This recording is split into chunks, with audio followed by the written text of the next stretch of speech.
Hi friends, ఒక చిన్న మంచి మాట మన గౌతమ బుద్ధుడు చెప్పినట్టు ఏమిటంటే, నీకోసం ఎదురు చూసే వాళ్ళని మనం ఎప్పుడు కూడా మర్చిపోవద్దు. మనం అయ్యో అని వాళ్ళు మన కోసం చూస్తారు కదా, ప్రేమాప్యాయతలు ఇచ్చేవారిని కదా.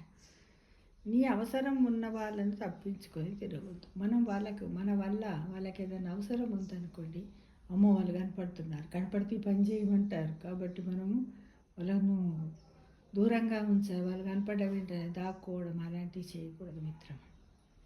నిన్ను నమ్మిన వాళ్ళను వాడుకోవద్దు. మనల్ని నమ్మారనుకోండి ఎవరైనా, వీళ్ళు చాలా మంచి నీతిపరులు, ధర్మంగా ఉంటారు, యుక్తంగా ఉంటారు నమ్మారనుకోండి, కానీ దాన్ని మనం మంచిగా వాడుకోవాలి. కానీ వాళ్ళకు చెడు చేసే పనులకు మాత్రం వాళ్ళను మనకు మంచి పని చేస్తూ వాళ్ళకి చెడు జరిగింది అనుకో, అలాంటి వాళ్ళను అలాంటి వాళ్ళతో మనకు మంచి జరిగినట్టయితే వాడుకుందాం. కానీ మన చెడును కూడా వాళ్ళతో చేయించడానికి మాత్రం వాళ్ళని వాడుకోవద్దు మిత్రమా.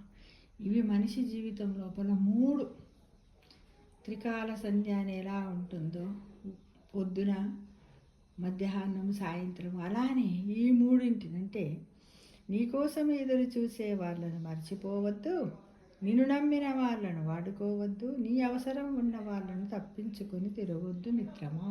ఇదే మన జీవితానికి చక్కటి పాఠమని ఎన్నో సందేశాలు ఇచ్చాడు గౌతమ బుద్ధుడు.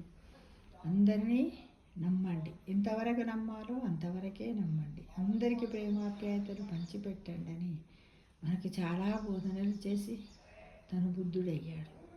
అదే మనం కూడా పాటిద్దాము మిత్రమా, తప్పకుండా. Thank you for watching.